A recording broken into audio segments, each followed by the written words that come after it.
დაგლოცოთ ღმერთმა, ძვირფასო რადიო მსმენელებო. ჩვენ კვლავ ვსაუბრობთ საღვთისმეტყველო საკითხებზე. წმინდა მამები და თანამედროვე ღვთისმეტყველები ამბობდნენ, რომ ღვთისმეტყველება პირველი 1000 წლეულის შემდეგ იწყებს განსხვავებულ შეხედულებათა დამკვიდრებას. ჩვენ ვხედავთ, რომ რეალურად დასავლურ სამყაროში გაჩნდა რაციონალისტური სკეპტიკური დამოკიდებულება ზოგადად მამების სწავლებისადმი, იმ სწავლებისადმი, რომელსაც 7 მსოფლიო საეკლესიო კრებაზე მამებმა ერთსულოვანი საღვთისმეტყველო გადაწყვეტილებები მიიღო. ეს ყოველივე ეჭვქვეშ იქნა დაყენებული და განვითარდა სხვადასხვა საღვთისმეტყველო ტენდენციები, ზოგი სქოლასტიკური, ბიბლიის კვლევის სკოლები და ინსტიტუტები, რომელიც მეტწილად მეცნიერულ კვლევებზე იყო დამკვიდრებული და არა სულიერებასა და ლოცვაზე და შინაგან სამყაროზე. და არსებობს კიდევ ერთი მიმართულება, რასაც პირობითად რუსული ღვთისმეტყველება ეწოდებოდა, რომელიც აი ამ მე-20 საუკუნის დამდეგს განვითარდა, ანუ რუსეთში, როდესაც განვითარებული მოვლენების ეს გულისხმობ რევოლუციას და მონარქისტული წყობის ნგრევის შემდეგ 10,000-ობით რუსი, მათ შორის გამოჩენილი მოაზროვნეები, ინტელიგენციის წარმომადგენლები, ფილოსოფოსები, ღვთისმეტყველები, გადასახლდნენ ევროპაში და იქ შექმნეს საღვთისმეტყველო სკოლა პარიზში. ესეც ჩვენთვის არის ცნობილი და სერგი რადონეჟელის სახელობის საღვთისმეტყველო ინსტიტუტი. აი ამ რუსმა მოაზროვნეებმა შექმნეს წმენდადანო ახალი აზროვნება, კიდე ახალი მიმართულება ღვთისმეტყველებაში, რომელიც შემდეგ მოგვიანებით იქნა ცნობილი როგორც პარიზის ღვთისმეტყველება. ეს იყო სამხედრო, რომელიც მოდერნისტულ ლიბერალურ საფუძვლებზე ყალიბდებოდა. ამიტომ ჩვენ, როდესაც საუბრობთ აი ამ საკითხებზე, არ უნდა ვიფიქროთ, რომ ეს არის რაღაც განყენებული თემა ღვთისმეტყველებისთვის. ჩვენ რეალურად ვხედავთ, რომ პარიზის საღვთისმეტყველო ინსტიტუტის ტენდენცია საღვთისმეტყველო მოდერნისტული რეალურად აისახა თანამედროვე საღვთისმეტყველო სკოლებსა და უმაღლესებზე და შესაბამისად სათანადო რეაგირებასა და სათანადო პასუხებსაც მოითხოვს ჩვენგან. და ამიტომ ჩვენ დავიწყეთ პირველივე თაობიდან საუბარი, იმიტომ რომ პარიზის სკოლა ჩვენ შეგვიძლია სამ თაობად გავყოთ. ეს იყო პირველი დამფუძნებლები, რომლებზეც დავიწყებთ საუბარს, შემდეგ უკვე მოწაფეები პედაგოგებისა, რომლებიც ასწავლიდნენ აი ამ პარიზის სკოლაში და ამის შემდეგ კიდე მესამე თაობა უკვე თანამედროვე მოდერნისტული ღვთისმეტყველებისგან შემდგარი, რომლებმაც უკვე კიდევ უფრო მოდერნიზაცია, რეფორმა ჩაატარეს საღვთისმეტყველო სწავლებაში. ანუ ჩვენ დავიწყოთ საუბარი ახლა თავად ამ პიროვნებებზე და აი ამ პიროვნებებზე საუბრიდან ნათლად გამოჩნდება, ცხადი გახდება თუ რა საღვთისმეტყველო აი მოდერნისტული შეხედულებები დამკვიდრდა შემდეგ თაობებში და რომელიც დღეს არის ესოდენ პოპულარული. აი მაგალითად ავიღოთ ერთ-ერთი დამფუძნებელი კარტაშოვი და ის იყო ძველი და ახალი აღთქმის პედაგოგ პროფესორი და ის ამბობდა ესეთ რამეს წმენდადანო, რომ სული წმინდამ დატოვაო მართლმადიდებელი ეკლესია. ესე იგი მართლმადიდებელი ეკლესია დატოვა სული წმინდამ და ეს მადლი ურწმუნოთა სამყაროში, ანუ სოციალიზმში და პროგრესირებად სოციალურ რევოლუციურ მოსაზრებებში დამკვიდრდა. და რა თქმა უნდა ეს შეხედულებები თავის დროზევე ამხილა გამოჩენილმა ღვთისმეტყველებმა, როგორც იყო თეოფანე პოლტაველი, როგორც იყო მიხეილ პამაზანსკი თუ სხვა, სერაფიმე როუზი თუ სხვა, მაგრამ თავად ის ფაქტი მეტყველებს, რომ მეტად სერიოზული საღვთისმეტყველო რეფორმაციის ჟინი ამოძრავებდათ აი ამ ადამიანებს. ასევე მის ტერმინოლოგიას ეკუთვნის ასეთი სიტყვებიც, რომ გამოკვეთილია ორი საღვთისმეტყველო ტენდენცია, რომლებიც ღმერთკაცის განუმარტებელი საიდუმლოს განმარტებას ცდილობენო, ანუ გარკვეული ზღრის შემდეგ ადამიანური გონებრივი და სიტყვიერი შეზღუდულობა შეინიშნება. სად არის გამოსავალი? გამოსავალი კი იმაშიაო, ამბობს ის, რომ ყოველგვარი ღვთისმეტყველება, რომელიც ყოველთვის არასრულყოფილი და ამდენად არამარადიულიაო, ფარდობითია და მართლმადიდებლურ ცნობიერებაში განეგნული ეს ფილოსოფიური რელიგიური ფორმების გამოხატვის დაშვებაში გამოიხატება. ანუ გამოსავალს ის ხედავს, რომ აი ამ მართლმადიდებლურ ღვთისმეტყველებაში მოხდეს ფილოსოფიურ, რელიგიური რაღაც ფორმების, ტენდენციების შემოღება, რათა ეს მართლმადიდებლური მსოფლმხედველობა, რომელიც დამყარებულია მამებისეულ სწავლებასა და მსოფლიო კრებათა განსაზღვრებებზე, იქნეს გაბათილებული.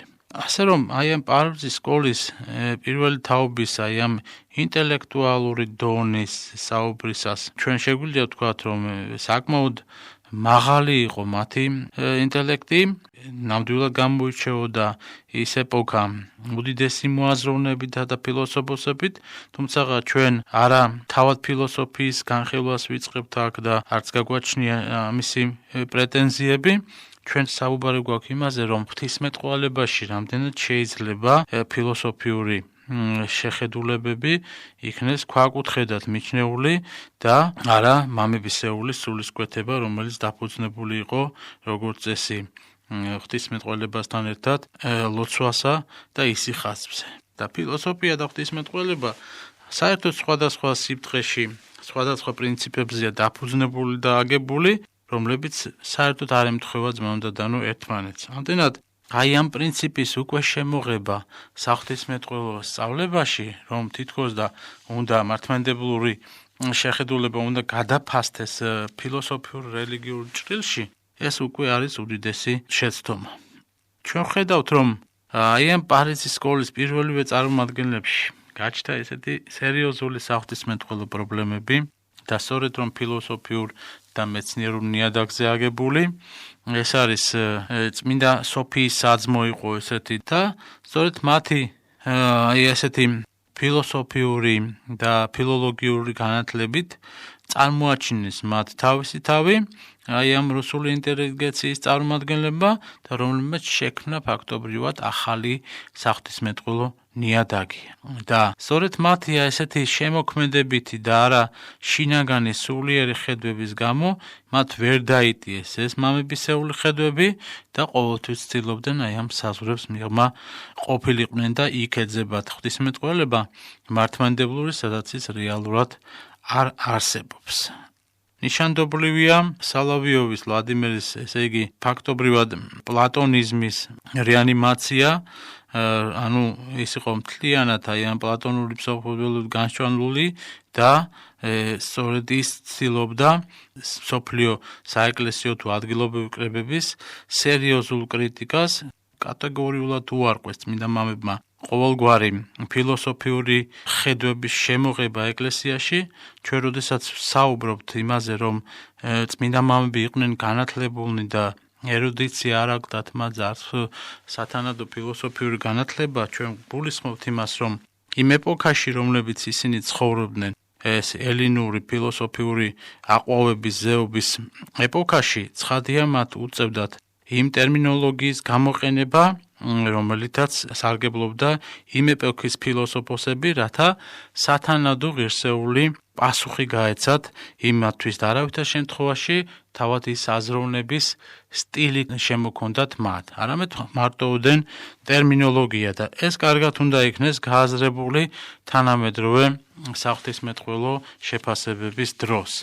იმიტომ რომ შეუძლებელია ისეთი ფილოსოფოსების, როგორიც იყო არისტოტელე, პლატონი თუ სხვა, მათი საღვთისმეტყველო ხედვები, რომლებიც ფაქტობრივად იყო წარმართობის ნაირსახეობა, გახდეს ჩვენთვის უდიდესი მასწავლებლები და ეკლესიისთვის რაღაც მოძღვრის სახის მქონე პიროვნებები. აი ესეთი სულისკვეთება იყო ძმაუნდადანო მათ თხზულებებში. და აი ამგვარი სუბიექტურობა, ინდივიდუალიზმი, რომელსაც ისინი თავისუფალ შემოქმედებით მოქმედებას და ღვთისმეტყველებას უწოდებდნენ, არასდროს ყოფილა ძმაუნდადანო დამახასიათებელი მართლმადიდებელი ეკლესიისთვის, მისი სწავლებისთვის. ჩვენ თუ გადავხედათ წმინდა მამათა შეხედულებებს, განსაზღვრებებს, მკაფიოდ დავინახავთ, რომ ყოველთვის საუბარია ზუსტ საღვთისმეტყველო განსაზღვრებაზე. აი მაგალითად დავიღოთ იოანე დამასკელის ნაშრომები, ხომ? მართლმადიდებლური ღვთისმეტყველების ზუსტი გარდამოცემა. ამ სიტყვებს უდიდესი მნიშვნელობა ენიჭებოდა ყოველთვის, იმიტომ რომ წმინდა მამები აი ამ მსოფლიო კრებების განსაზღვრებებზე აკეთებდნენ სერიოზულ საღვთისმეტყველო შეფასებებს, რომლებიც იყო მკაფიო. იქ არ შეინიშნებოდა ძმამდედანო არანაირი ორაზროვნება, რაღაც ფილოსოფიური ხედვები და მეცნიერული ხედვები, არამედ მთლიანად დამყარებული იყო ეკლესიის სწავლებაზე, მამების განსაზღვრებებზე, რომლებიც გამოირჩეოდა განსაკუთრებული სიწმინდით. ანუ სწორედ მაშინ იყო ის სწავლება უცდომელი ეკლესიისთვის, როდესაც ის გამოხატავდა ეკლესიის ღვთაებრივ გამოცხადებას და არა მარტო ოდენ ადამიანების ნააზრევს, ფილოსოფიურს თუ მეცნიერულს, რომელმაც შემდეგ ცხადია ადამიანურ ნააზრევს, ადამიანური შედეგებიც და ცოდვებიც მოყვება. ასევე გამოირჩეოდა მაგალითად ბულგაკოვი თავისი აი ამ რელიგიური განმაახლებლური სულისკვეთები და მან ასევე სოლოვიოვმა ვიცი ჩვენ შექმნეს ისეთ სწავლება სოფიაზე, ხომ? რითაც ფაქტიურად სოფია ეს სამების მეოთხე იპოსტაში იქნა აყვანილი და აღმოჩნდნენ იმ ერესში, რომელიც იქნა მხილებული შემდეგ მართლმადიდებელი ეკლესიის მიერ.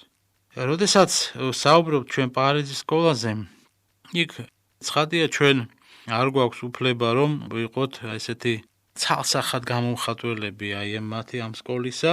ჩვენ ვიცით იქ მოღვაწეობდა ვლადიმერ ლოსკი, მართლმადიდებელი ღვთისმეტყველი, განსაკუთრებულ მნიშვნელოვანია მისი ბრძოლა ამ სოფიოლოგიის ერესის წინააღმდეგ და მისი ყველაზე ცნობილი წიგნები, როგორიცაა დოგმატური ღვთისმეტყველება და მისტიკური ღვთისმეტყველება, სწორედ არის ამისი მართლმადიდებლური სწავლების გამოხატულება მკაფიო. მაგრამ აქაც შეინიშნებოდა ძმამდედანო ეს ტენდენციები, რომელზეც საუბრობთ და სამწუხაროდ ვლადიმერ ლოსკის ცდილობდა მაგალითად მართლმადიდებლობა ეპოვა იქ, სადაც ის არ არსებობდა. ასევე ჩვენთვის განსაკუთრებით საინტერესოა ფლოროვსკის ღვთისმეტყველება თავისი სწავლებით ნეოპატრიოტიკული სინთეზის შესახებ, რომლის შესახებაც ჩვენ საუბრობდით და სხვა ღვთისმეტყველებისა. ჩვენ აქ საუბარი იმაზე გვაქვს ძმამდედანო, რომ ადამიანმა შეიძლება შეისწავლოს ეს ღვთისმეტყველება, მაგრამ აუცილებელია ანალიზის, შესაფერისი ანალიზის გაკეთება იმ დროს, როდესაც ჩვენ საუბრობთ მართლმადიდებლურ ღვთისმეტყველებაზე. და როდესაც პარიზის სკოლის საღვთისმეტყველო ნიადაგი მთლიანად იყო მოცლილი ფაქტობრივად ცალკეული პიროვნებების ღვთისმეტყველების გარდა, ესე იგი მოცლილი იყო აი ამ ამებისეულ ნიადაგს, ცხადია ამან ყოველივემ არ გამოიღო სასურველი შედეგი, ვინაიდან ერთის მხრივ ეს ხალხი საკმაოდ ნიჭიერი პიროვნებები და ინტელექტით გამორჩეულებიც გახდნენ და უდიდესი მოაზროვნეები, რომლებიც ეპოქა შექმნეს, ეს სერიოზული გამოწვევა იყო მართლმადიდებლური ცნობიერებისთვის, იმიტომ რომ ამ ხალხს ჰქონდათ შესაბამისი განათლება, მაგრამ სამწუხაროდ არ სურდათ დატოვებდნენ იმ საღვთისმეტყველო ჩარჩოებში, რასაც ქვია მართლმადიდებელი ეკლესიის ცნობიერება. და ცხადია ამან მეორე თაობაში და მესამე თაობებში უკვე თავისი შედეგები გამოიღო. და რაზეა აქ საუბარი? პარიზის სკოლის მეორე თაობაში ჩვენ მოვიაზრებთ, როგორც გითხარით, პირველ თაობის პედაგოგ პროფესორთა მოწაფეებს. მათში მოიაზრებიან როგორც უშუალოდ, ესე იგი პარიზის საღვთისმეტყველო ინსტიტუტის კურსდამთავრებულები, ასევე მათი მსოფლმხედველობის გამზიარებელი პიროვნებები. ეს იყო ფაქტობრივად მე-20 საუკუნის 50-იანი წლების თაობა, რომელმაც ევროპასა თუ ამერიკის სხვადასხვა ქვეყნებში განაგრძეს მოღვაწეობა. ჩვენ შეგვიძლია ჩამოვთვალოთ ეს მაგალითად მეინდორფი, სერგი ვორხოვსკი, შახოვსკი, ხოდრი და ანუ მიმოეფინეს ძმამდედანო აი ისინი აი ამ პარიზის საღვთისმეტყველო სკოლი და შემდეგ მთელს დასავლეთსა და ევროპის ქვეყნებში და შექმნეს შემდეგ ის ლიბერალური ღვთისმეტყველება, რომელიც იყო მოკლებული მამებისეულ სწავლებას. ნაწილობრივ იყენებდნენ აი ამ მეცნიერულ ღვთისმეტყველთა ახალ გამოგონებებს, ახალ მიდგომებს და ნაწილობრივ კიდე იყოფებოდნენ იმ ტრადიციებში, რომელიც ესოდენ მნიშვნელოვანი იყო ჩვენთვის. თუმცა ის წინამორბედი თაობის თავისუფლად მოაზროვნე ღვთისმეტყველთა შეცდომებს აღიარებდნენ, ნაწილობრივ კი უარყოფდნენ. აი მაგალითად სოფიოლოგია, რომელიც სერგი ბულგაკოვმა შემოიღო, მათ გააკრიტიკეს, მაგრამ ზოგადად კრიტიკულად იყვნენ დამოკიდებულებაში მართლმადიდებელი ეკლესიის ტრადიციასთან, წმინდა წერილის მამებისეულ განმარტებებთან, საერთოდ ლიტურგიკასთან მიმართებაში შემოიტანეს სერიოზული საღვთისმეტყველო რეფორმები, ადათ-წესებში ცდილობდნენ ყოველივეს წარმოეჩინათ როგორც ძველი თაობის ჩამორჩენილ რაღაც აზროვნებად და მიზანი კი იყო ერთი, რომ აი ამ ახალ საღვთისმეტყველო ნიადაგზე, რასაც ნეოპატრისტიკა და მეტაპატრისტიკას უწოდებდნენ თავად, შეექმნათ ახალი ღვთისმეტყველება, რომელიც იქნებოდა მორგებული ამა ქვეყნის სულისკვეთებას და თანამედროვე აი ამ მეცნიერულ-ფილოსოფიური ტენდენციების სრულად გაითავისებდა და გაითვალისწინებდა, რითაც ცხადია, მოხდა უდიდესი რღვევა მართლმადიდებლური ცნობიერებისა, რისი შედეგიც აი დღესაც უკვე არის სახეზე. ანუ ჩვენ შეგვიძლია ეს სერაფიმე როუზის, უდაბნო სერაფიმე როუზის სიტყვებითაც ვთქვათ, ის პირდაპირ ამბობდა რუსულ ემიგრაციაში აი ამ ახალი სკოლის წარმომადგენლები, ღვთისმეტყველები მეტისმეტად, ესე იგი მოწოდებულნი იყვნენო და არიან მხარი აუგონ აი ამ ინტელექტუალურ მოდას, ციტირებენ ბოლო დროის, ესე იგი კათოლიკე და პროტესტანტ მეცნიერთა შეხედულებებს, ბაძავენ მათ თანამედროვე ცნობიერებასა და ცხოვრებაში და განსაკუთრებით აი ამ აკადემიურ სამყაროში დამკვიდრებულ აი ამ დაუდევარ ტონს, რომელიც არსებობდა დასავლეთშიო. და დასავლურ მეცნიერთა მიერ მამათა მართლმადიდებლური ტრადიციის კვლევების თაობაზე კი სერაფიმე როუზი ესეთ რამეს ამბობდა, რომ ასეთი პატროლოგია, ანუ მამებისეულის სწავლება, მხოლოდ და მხოლოდ რაციონალისტური განსწავლულობაა და რა დროსაც მამათა სწავლებას მსჯელობის თემად იხდიან, მეტად სავალალო შედეგს ვიღებთ, როდესაც მართლმადიდებელი მეცნიერები ამ ფსევდოპატროლოგთა სწავლებას იზიარებენ, ან ასეთივე რაციონალისტური სულისკვეთებით ეწევიან კვლევებს, ვინაიდან მრავალი ადამიანი ამ მეცნიერებს აღიარებს მართლმადიდებლობის ორატორებად, ხოლო მათ რაციონალისტურ მტკიცებულებებს უშუალოდ მამათა მსოფლმხედველობის გამოხატულებად. ამით ბევრი მართლმადიდებელი ებკოლდებაო. ამდენად პარიზის სკოლის პროფესორის ასულიერო პირების უმრავლესობისათვის ძნელია მათ საერთოდ უწოდოთ ღვთისმეტყველები, უფრო ზუსტი იქნებოდა ვთქვათ, რომ მათ ენციკლოპედიურად განათლებული ფილოსოფოსები, ერუდირებული პედაგოგ სპეციალისტები უწოდოთ, რომლებიც საინტერესოდ საუბრობენ სხვადასხვა საჭიროებო საკითხებზე და ჩვენ არ გვაქვს უფლება არ დავინახოთ ამავე დროს დამსახურებებიც პარიზის სკოლის თაობებისა, ძირითადად როგორც გითხარით, ეს იყო ვლადიმერ ლოსკი, ასევე ბლოროვსკი გიორგი, მათ ნაშრომებში გამოვლენილი რაღაც კატეგორიის ტენდენციები, რომლებიც არ იყო მთლიანად მამებისეულ სწავლებად, ჩვენ რა თქმა უნდა ცალკე ვაყენებთ მას, მაგრამ მთლიანობაში მათ სწავლებას დღეს თანამედროვე ეკლესიაც იღებს როგორც მართლმადიდებლურ შეფასებებს. ამდენად ჩვენთვის ძალიან მნიშვნელოვანია ამის განსაზღვრება, ძმა უნდა დანო, რომ სუფთად რაიმენაირად წმინდად შევინარჩუნოთ ის მამებისეული სწავლება, რომელიც ასოდენ მნიშვნელოვანი იყო ყველა ეპოქაში.